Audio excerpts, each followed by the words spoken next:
Million subscribers, ప్రతిరోజు 1.5 పైగా views తో ప్రపంచవ్యాప్తంగా ఉన్న తెలుగు వారందరికీ చేరువైన మా ఆదాన్ ద్వారా మీ బిజినెస్ ను యాడ్స్ రూపంలో ప్రమోట్ చేసుకోండి. For more details contact this number.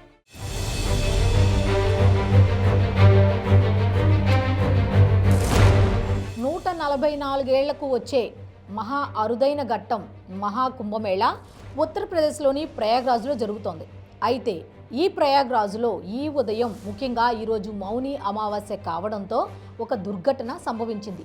కోట్లాదిగా ప్రజలు, భక్తులు ఒకేసారి రావడంతో ఒక దుర్ఘటన సంభవించింది. దాదాపు పదుల సంఖ్యలో, అది 15 నుంచి 20కి మధ్యలో, పర్టికులర్గా ఒక సంఖ్య అయితే తెలియదు కానీ అంతమంది మరణించినట్టు, 100కి పైగా గాయపడినట్టుగా తెలుస్తోంది. అయితే దీనిలో తప్పెవరిది అనే విషయం మీద ఈరోజు మాట్లాడుకుందాం. ఈ వీడియో చివరి వరకు చూడండి. మీ అభిప్రాయాన్ని కామెంట్ల రూపంలో తెలియజేయండి. ఏమిటి అంటే, ఏ దుర్ఘటన జరిగినా అక్కడ తప్పెవరిది అంటే కొన్ని సందర్భాల్లో పర్టికులర్గా చెప్పగలం. ఇంతమంది అయితే చెప్తాం, ఇంతమంది అయితే చెప్తాం, ఇంతమంది అయితే చెప్తాం. అంటే ఏంటి, కౌంటబుల్ సంఖ్య అనుకోండి, చెప్తాం ఎవరిది తప్పిదం, ఎక్కడ తప్పిదం జరిగిందనేది. ఇక్కడ వాళ్ళు ఏర్పాట్లు చేశారు. ఇలా 10 కోట్ల మంది దాదాపు వస్తారు అనే విధంగా ఏర్పాట్లు అయితే చేశారు. అయితే ఈ 10 కోట్లకు మించి 12 నుంచి 14 కోట్ల మంది వరకు దీనికి హాజరైనట్టుగా తెలుస్తోంది. అయితే ఇక్కడ తప్పు ఎవరిది? భక్తుల నమ్మకంది తప్ప, లేకపోతే ఏర్పాట్లు చేయలేదు ప్రభుత్వం అనేది తప్ప అనే దాని మీద ఈరోజు మాట్లాడుకుందాం. మీ అభిప్రాయం అయితే చాలా ఇంపార్టెంట్. ఎందుకు అంటే, నేనైతే పర్టికులర్గా ఒకరిది తప్పు అని చెప్పలేం. ఎందుకు అంటే, ఇలాంటి దుర్ఘటనలు ఎవరు కావాలని చేయరు, ఎవరికి తెలియని కూడా తెలియవు, అసలు ఊహకు కూడా అందవు. ఇలాంటి జరుగుతున్నప్పుడు ఒకళ్ళ మీద ఒకళ్ళు తప్పు ఇలా ఆపాదించుకోవటం అనేది కూడా ఒక తప్పే అని నేనైతే అనుకుంటున్నా. సో మీకంటూ ఒక అభిప్రాయం ఉంటుంది కాబట్టి మీ అభిప్రాయాన్ని కూడా కామెంట్ల రూపంలో తెలియచేయండి. అయితే ఈరోజు మనం మాట్లాడుకుంటున్నాం కదా, మహాకుంభమేళా జనవరి 13వ తారీఖు మొదలైంది. మళ్ళీ ఈరోజు 29. ఒకసారి ఆలోచించండి. ఇన్ని రోజులు ఉత్తరప్రదేశ్ ప్రభుత్వాన్ని పొగుడుతూ వచ్చిన చాలామంది ఏర్పాట్ల పరంగా ఎంతో అద్భుతంగా ఉన్నాయి అనుకున్న వాళ్ళు ఈ దుర్ఘటన జరగంగానే ఉత్తరప్రదేశ్ ప్రభుత్వం మీద పడ్డారు, ఏర్పాట్లు సరిగ్గా చేయట్లేదు అని. ఒక విషయం ఆలోచించండి, ఇన్ని రోజుల్లో జరగని దుర్ఘటన ఈ రోజే ఎందుకు జరిగింది అంటే దీనికి ఏమైనా ఆన్సర్ ఉంటుందా? జరిగింది. జనం ఎక్కువ అవటం వల్ల, ఒకళ్ళ మీద ఒకళ్ళు పడిపోయి తోపులాట వల్ల, ఒక్కొక్కళ్ళు ఒక్కొక్క రీజన్ చెప్తున్నారు. అక్కడ ఉండేవాళ్ళు ఏం చెప్తున్నారంటే, చుట్టుపక్కల ఆ డస్ట్బిన్స్ ఉన్నాయి, వాటిని చూసుకోకపోవటం వల్ల ఒకళ్ళ మీద ఒకళ్ళు అవి కాళ్ళకు అడ్డు తగిలి ఒకళ్ళ మీద ఒకళ్ళు పడిపోయారు, ప్లస్ అక్కడ ఉన్న ఒక బారికేడ్ అనేది తెగిపోయింది, దానివల్ల అట్లా జరిగింది అని చాలామంది చెప్తున్నారు. ఓకే, అది కూడా పక్కన పెడతాం. ఇప్పుడు ఇంకొంతమంది ఏం చెప్తున్నారు, ఇది పొలిటికల్ సైడ్ తీసుకెళ్తున్నారు. ఎలా?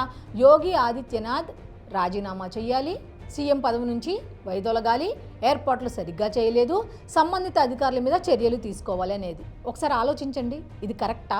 ప్రభుత్వ అధికారులు కనుక సరిగ్గా చర్యలు తీసుకోకపోతే ఇన్ని రోజులు సాఫీగా జరిగేదా? ఒకసారి ఆలోచించండి, ఇన్ని రోజులు సాఫీగా జరిగేదా? ఇంకొకటి ఏంటంటే, భక్తులు వాళ్ళు నమ్ముకునే నమ్మకం ఏమిటి? బ్రహ్మముహూర్తంలో మాత్రమే స్నానాలు ఆచరిస్తే చేసిన పాపాలన్నీ పోతాయి, పుణ్యం లభిస్తుంది అనేది ఒకటి. వాళ్ళ నమ్మకాన్ని మనం ఎలా తప్పు పడతాం? నువ్వు నమ్మకపోయినా పర్వాలా, వాళ్ళ నమ్మకాన్ని నువ్వెలా తప్పు పడతావు? కాకపోతే అక్కడ 10 కోట్ల మంది వస్తారనుకున్న టైంలో 12 నుంచి 14 కోట్ల మంది వరకు వచ్చారు. జనం సంద్రంగా మారారు అనేది తెలుస్తోంది. మరి ఈ తొక్కిసలాట జరగటం ఎవ్వరికీ ఇష్టం ఉండదు. ఎందుకంటే ప్రాణాలు కోల్పోయారు. ఎవరి ప్రాణాలైనా విలువైనవే, ఎవరి ప్రాణాలు పోయినా తిరిగి తీసుకురాలేము. భక్తులను ఎలా తప్పు పడతాం? ఒక విషయం గుర్తుపెట్టుకోండి, ఇప్పుడు ఎక్కడికైనా వెళ్ళాం, ఇప్పుడు రామ మందిరం వెళ్ళామనుకోండి సందర్శనకి, ఏం జరుగుతుంది అక్కడ? ఇంతవరకు ఒక్క దుర్ఘటన కూడా జరగలేదు. అంటే ఏంటి ఉద్దేశం? అక్కడ ప్రభుత్వ కోఆర్డినేషను, ప్రజల కోఆర్డినేషను, అంటే భక్తుల కోఆర్డినేషన్ ఉంది. అంటే ఇక్కడ లేదనా అంటే లేదనే ఒక రకంగా చెప్పొచ్చు. ఎలా? అక్కడ ఎవరికి వాళ్ళు ఆ టైము మించిపోతుందేమో అన్న తొందరలోనే ఉంటారు. వాళ్ళ హడావుడి వాళ్ళది, ఆ టైంలో స్నానం చేయాలి అనేది. వాళ్ళ నమ్మకాన్ని ఎప్పుడు మనం తప్పు పట్టలేం. నెక్స్ట్, కొంతమంది నమ్మని వాళ్ళు కూడా ఉన్నారు. ఎలా? ఆ రోజే స్నానాలు చెయ్యాలా, లేకపోతే వేరే విధంగా చేయకూడదా, అక్కడికి వెళ్తేనే పుణ్యం వస్తుందా, లేకపోతే రాదా అంటే నువ్వు వెళ్తే వెళ్ళు, లేకపోతే లేదు. వెళ్ళిన వాళ్ళని ఎలా విమర్శిస్తావు? ఆ రోజు చేస్తే స్నానమేనా, మిగతా రోజులు వెళ్ళకూడదా అంటే ఎవరి నమ్మకం వాళ్ళది, ఎవరికున్న నమ్మకం వాళ్ళది. మరి అటువంటి టైంలో అటువంటి వాళ్ళని కూడా తప్పు పట్టలేం. ఒకసారి ఆలోచించండి, ప్రభుత్వం భక్తుల సమన్వయం లేకపోతే ఏ పని చేయలేం. ఇక్కడ ఎవరిది తప్పు అంటే అసలు ఆన్సరే లేదు ఈ క్వశ్చన్కి. అసలు ఆన్సర్ అనేది లేని ప్రశ్న. ఎవరిది తప్పు అంటే వాళ్ళు ఈ 15 రోజుల పైన ఏర్పాట్లు చేసుకుంటూ వచ్చారు. మళ్ళీ ఈ ఫిబ్రవరి 26 వరకు కూడా వాళ్ళు కంటిన్యూగా చేస్తాం అంటున్నారు. అసలు ముఖ్యంగా చెప్పాలంటే ఒక రకంగా ప్రభుత్వ వైఫల్యం కాదనే చెప్పొచ్చు. ఎలా అంటే వాళ్ళు ఏ విధంగా అయితే ఈ జనవరి 13న ఈ మహాకుంభమేళా మొదలైందో ఆ రోజు నుంచి ఈ రోజు గత రాత్రి వరకు చెప్పుకుంటూ వచ్చారు. ఏమని? చాలా రూల్స్ చెప్తున్నారు. ఏమని? భక్తులు ఒకళ్ళ మీద ఒకళ్ళు పడొద్దు, తోసుకుంటూ వెళ్ళొద్దు, నిదానంగా వెళ్ళండి. ఎవరికైనా స్నానం అనేది మహాస్నానం అనేది ఇంపార్టెంటే, కానీ ప్రాణాల మీదకు తెచ్చుకోవద్దు అంటూ వాళ్ళు కొన్ని రకాల నిబంధనలు విధించారు. ఆ నిబంధనలు ఏంటి అనేది ఒకసారి చూద్దాం. అయితే ఉత్తరప్రదేశ్ సర్కార్ జారీ చేసిన అడ్వైజరీలో నిర్దేశించిన మార్గాల ద్వారానే ఘాట్ల వద్దకు చేరుకోవాలని తెలిపింది. అలాగే స్నానం చేసిన వెంటనే బయటకు వచ్చి పార్కింగ్ ప్రదేశాలు లేదా బస చేసే ప్రాంతాల వద్దకు వెళ్లాలని కూడా వివరించింది. బారికేడ్ల, పాంటూన్ బ్రిడ్జిలపై భక్తులు నిదానంగా నడవాలని కూడా సూచించింది. అయితే భక్తులు ఎవరికైనా ఆరోగ్య సమస్యలు వస్తే వెంటనే స్థానికంగా ఏర్పాటు చేసిన సెక్టార్ ఆసుపత్రులకు వెళ్ళి చికిత్స పొందాలని స్పష్టం చేసింది. అంతేకాకుండా సంగమం వద్ద ఉన్న ఘాట్లన్నీ పవిత్రమైనవే అని, ముందుగా ఏ ఘాట్కు వెళ్తే అక్కడే స్నానం చేయడం మంచిదని వివరించింది. ఇక్కడ గమనించారా? ఆల్రెడీ చెప్తున్నారు, వాళ్ళు ఇన్స్ట్రక్షన్ ఇస్తున్నారు. ఏమని? అన్ని ఘాట్లు పవిత్రమైనవే, సోషల్ మీడియాలో వస్తున్న వదంతుల్ని నమ్మొద్దు, అన్ని ఘాట్లు మంచివే, ఎక్కడైనా మీకు అందుబాటులో ఉన్న ఘాట్కి వెళ్ళి స్నానం చెయ్యండి, అన్నీ పవిత్రమైనవే అని వాళ్ళు ఒక పక్క చెప్తున్నారు.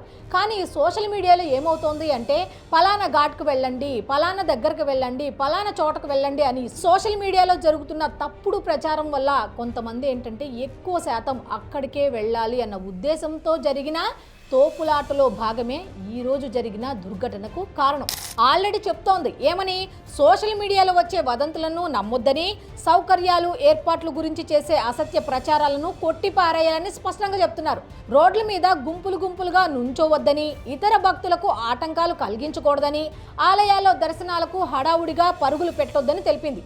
దానివల్ల ఆయాసం, ఆందోళన రావడం తప్ప మరేమీ జరగదని కూడా వివరించింది.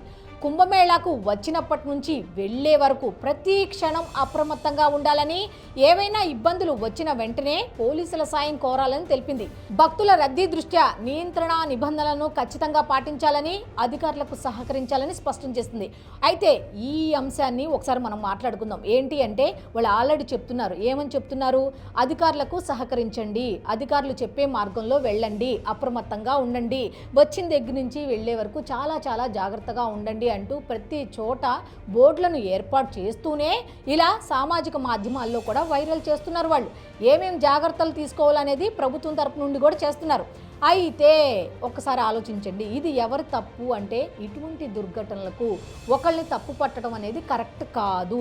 ఎందుకంటే ఇవి కావాలని జరగవు. ఇప్పుడు ప్రాణాలు పోయినాయి, భయంకరమైన ఆందోళన చెందే విషయం కాదని ఎవరు చెప్పరు. కానీ దీనికి కారణం ఎవరు అంటే ప్రభుత్వ అధికారుల, ప్రభుత్వానిదా, లేకపోతే నమ్మకంతో వెళ్ళిన ప్రజల? ఇంత దూరం నుంచి కాదు, ఎక్కడెక్కడ నుంచో వచ్చిన ప్రజలు, ఎక్కడెక్కడ మారుమూల ప్రాంతాల నుంచి వచ్చిన వాళ్ళు ప్రాణాలు కోల్పోవాలని వస్తారా? ఒకసారి ఆలోచించండి. ఎవరి కంగారు వాళ్ళది, ఎవరి నమ్మకం వాళ్ళది. సో ఇటువంటి టైంలో ప్రభుత్వాన్ని నిందించడం తప్పు, అలాగే అంత నమ్మకంతో వెళ్ళిన ప్రజలను కూడా నిందించడం తప్పు అనేది నా అభిప్రాయం. సో మీ అభిప్రాయాన్ని కూడా కామెంట్ల రూపంలో తెలియజేయండి. తప్పు భక్తులదా, లేకపోతే ఏర్పాట్లు చేయని ప్రభుత్వానిదా? ప్రభుత్వం ఏర్పాట్లు చేసిందా లేదా అనే దాని మీద కూడా మీ అభిప్రాయాన్ని తెలియజేయండి.